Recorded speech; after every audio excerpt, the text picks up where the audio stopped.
Sakramen Tobat. Materi pembelajaran agama Katolik kelas 8.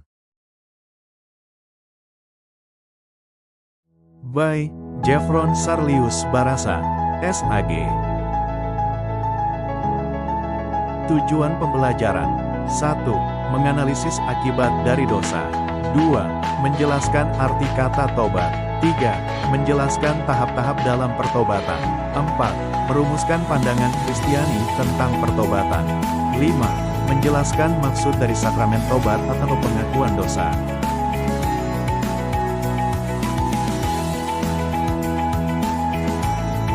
Tobatan dalam gereja Katolik diwujud nyatakan pula dengan melakukan pengakuan dosa. Langkah-langkah dalam melakukan pengakuan dosa antara lain: 1.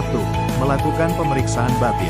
Orang yang mengaku dosa diajak untuk mengingat kembali dosa yang telah diperbuat dalam suasana hening dan berdoa. 2. Mempunyai niat untuk bertobat menyesali dosa-dosa. 3.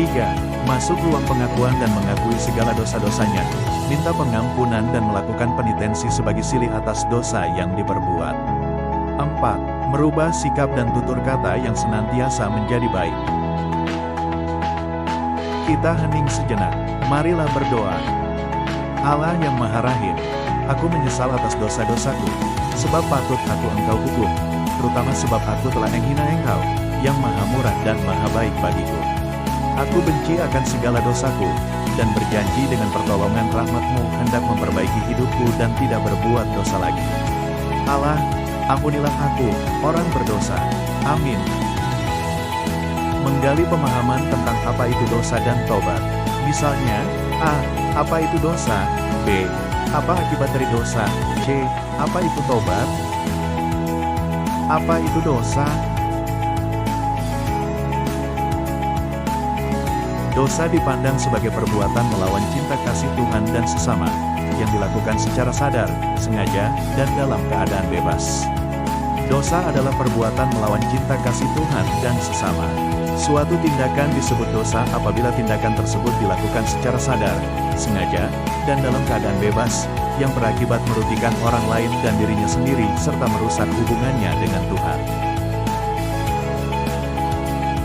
Apa akibat dari dosa?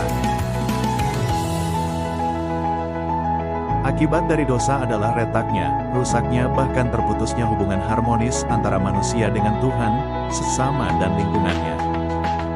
Tetapi, Allah adalah Maha Rahim, Ia Maha Pengampun, Ia tidak mau manusia hidup dalam hubungan dosa.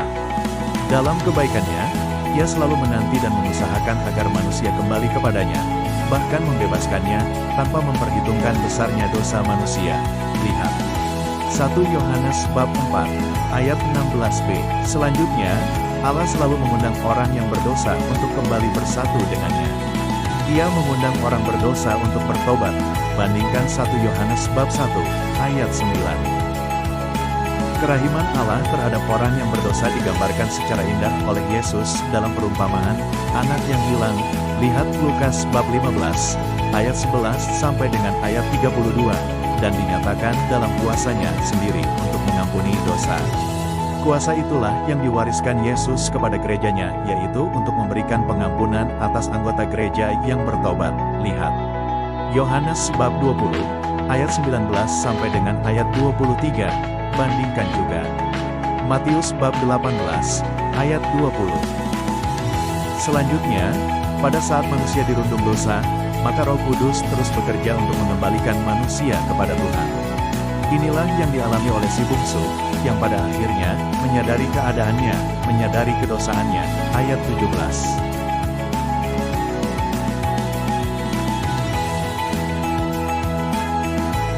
Apa itu tobat? Bertobat artinya berbalik kembali kepada Allah, kembali ke jalan menuju kepada Allah. Kini dalam gereja Katolik, peristiwa kerahiman Allah tersebut terjadi di dalam sakramen tobat, yang disebut juga dengan istilah sakramen rekonsiliasi. Sakramen tobat menjadi tanda dan sarana pemulihan hubungan yang retak atau rusak akibat perbuatan dosa, menjadi suatu hubungan yang damai dan harmonis antara Allah dan manusia, manusia dan sesama, serta lingkungannya. Seseorang yang telah menerima sakramen tobat, telah diampuni dosanya. Lihat Yohanes bab 20, ayat 23, bandingkan juga Matius bab 18, ayat 19. Sakramen Taubat atau pengakuan dosa adalah sakramen yang memberikan berkat pengampunan dan kesembuhan dari Tuhan kepada anggota gereja atas dosa-dosa berat dan ringan yang dibuat setelah menerima sakramen baptis. Untuk bertobat, biasanya seseorang tidak serta-merta begitu saja bertobat, tetapi melalui beberapa tahapan atau proses. Tahapan itu antara lain: 1. Mengakui atau menyadari akan kesalahan maupun dosa. 2. Menyesali segala kesalahan dan dosa. 3. Berjanji untuk tidak mengulangi lagi atas kesalahan dan dosa yang pernah dilakukan. Dan 4. Menyatakan diri bertobat. Selanjutnya, pertobatan dalam gereja Katolik diwujudnyatakan pula dengan melakukan pengakuan dosa. Langkah-langkah dalam melakukan pengakuan dosa antara lain: 1. Melakukan pemeriksaan batin, yaitu orang yang mengaku dosa diajak untuk mengingat kembali dosa yang telah diperbuat dalam suasana hening dan berdoa. 2. Mempunyai niat untuk bertobat menyesali dosa-dosa. 3. Masuk ruang pengakuan dan mengakui segala dosa-dosanya, minta pengampunan dan melakukan penitensi sebagai silih atas dosa yang diperbuat. 4. Merubah sikap dan tutur kata yang senantiasa menjadi baik. Jadi dapat disimpulkan bahwa buah dari sakramen tobat antara lain memberikan kedamaian, ketenangan, dan kekuatan untuk berjuang mengalahkan kuasa dan dosa.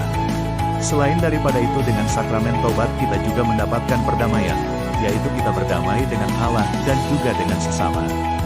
Dengan sakramen tobat, kekudusan gereja dipulihkan kembali karena pertobatan kita. Untuk direfleksikan: 1. Apa arti pertobatan bagimu? 2. Bagaimana langkah-langkah pertobatan? 3. Bagaimana kamu merasakan kebaikan Tuhan yang Maha Rahim? Sekian pembelajaran kita hari ini. Semoga kalian dapat memahaminya dan melaksanakannya dalam kehidupan sehari-hari. Terima kasih.